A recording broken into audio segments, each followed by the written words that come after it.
आपण ऐकत आहात जगद्गुरु तत्वदर्शी संत रामपालजी महाराज यांच्याद्वारे लिखित पुस्तक जगण्याचा मार्ग. विषय भक्ती मार्गावरील प्रवास. जोपर्यंत आध्यात्मिक ज्ञान नाही तोपर्यंत तर जीव मायेच्या नशेत आपला उद्देश विसरून गेला होता.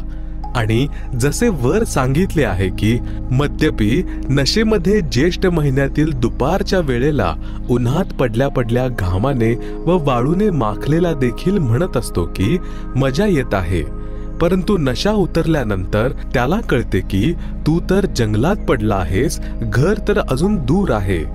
कबीरजी यांनी म्हटले आहे की कबीर, यह माया अटपटी सब घट आन अडी, किस किस को समझाऊं या कुए भांग पडी.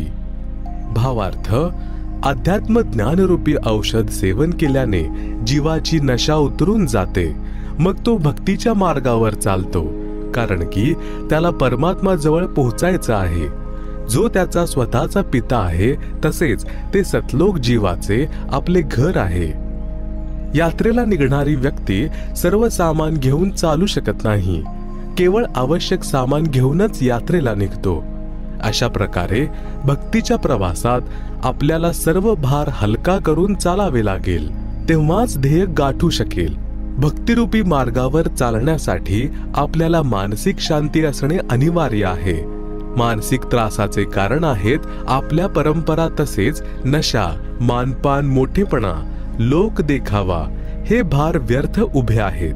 जसे मोठी हवेली, मोठी महागडी कार, शृंगार करणे, महागडे दागिने म्हणजे सोन्याचे आभूषण संग्रह करणे, लग्नात हुंडा देणे घेणे, बँड बाजा, डीजे वाजवणे, घोड्यावर बसण्याच्या वेळी सर्व कुटुंबाचे निर्लज्जपणे नाचणे, मृत्यू भोजन घालणे, मुलाच्या जन्माचा आनंद साजरा करणे, आनंदाच्या प्रसंगी फटाके वाजवणे, फालतू खर्च करणे इत्यादी जीवनाच्या भक्ती मार्गामध्ये बाधक असल्या कारणाने सोडावे लागतील.